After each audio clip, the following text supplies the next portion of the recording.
विमान हादसे में पूर्व सीएम की मौत, एक डॉक्टर का पूरा परिवार खत्म। सबसे ज्यादा वायरल हो रही ये 5 तस्वीरें। भगवान का करिश्मा या कोई चमत्कार, 265 लोगों की मौत, लेकिन प्लेन के अंदर अकेला कैसे जिंदा बच गया रमेश। जहां पर हुआ विमान क्रैश वहां खुद पहुंच गए प्रधानमंत्री मोदी। इकलौते जिंदा बचे शख्स ने किया हैरान करने वाला दावा।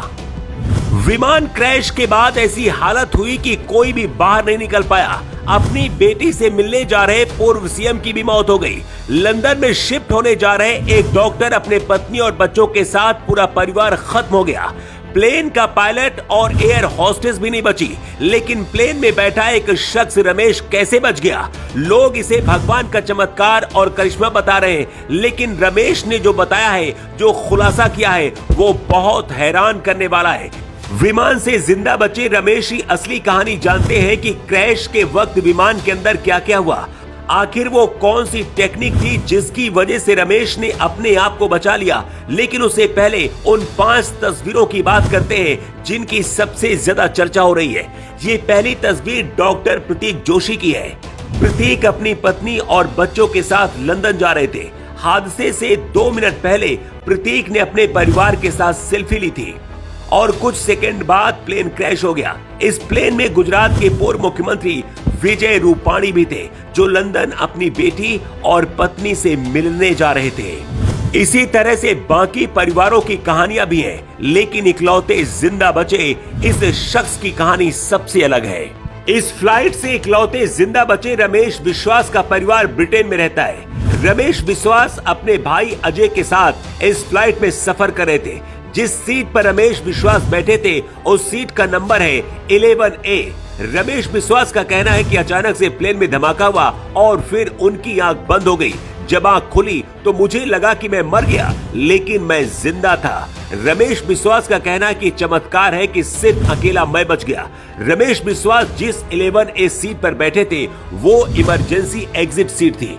मतलब हादसे के वक्त ऐसा हो सकता है कि उनका दरवाजा खुल गया हो, जिससे रमेश को जिंदा बचने में मदद मिली। लेकिन उनके भाई अजय का अभी भी कोई अता पता नहीं है।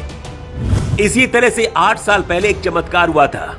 18 मई 2018 को क्यूबाना डे एविएशन फ्लाइट 972 ने क्यूबा के जोस मार्टिन इंटरनेशनल एयरपोर्ट से उड़ान भरी थी। उड़ान भरने के कुछ ही समय बाद विमान क्रैश हो गया था।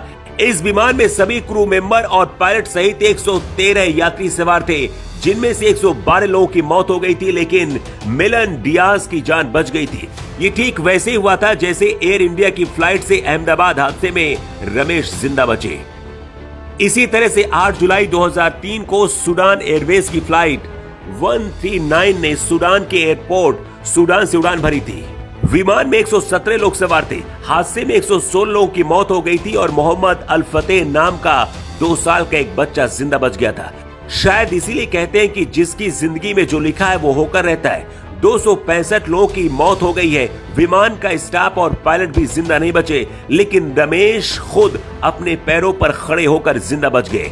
वो किसी चमत्कार से कम नहीं है। विमान हादसे के बाद सबसे पहले अमित शाह पहुंचे थे और अब खुद प्रधानमंत्री मोदी अहमदाबाद एयरपोर्ट पहुंचकर हालातों को देख रहे हैं। अभी तक इस बात का पता नहीं लग पाया है कि आखिर हादसे की वजह क्या थी। अमित शाह ने कहा कि हम इसकी जांच करा रहे हैं और बहुत जल्द जांच होने के बाद अगर किसी स्तर पर कमी पाई गई तो एयर इंडिया हो, बोइंग हो या फिर कोई और, कोई कार्रवाई से नहीं बचेगा। लेकिन सवाल सिर्फ इतना सा है कि लाखों रुपए के टिकट बेचने वाली एयर इंडिया क्या अपने यात्रियों की सुरक्षा की गारंटी भी नहीं ले सकती है? अगर फ्लाइट्स के टिकट इतने महंगे हैं तो फिर सुरक्षा इतनी सस्ती क्यों?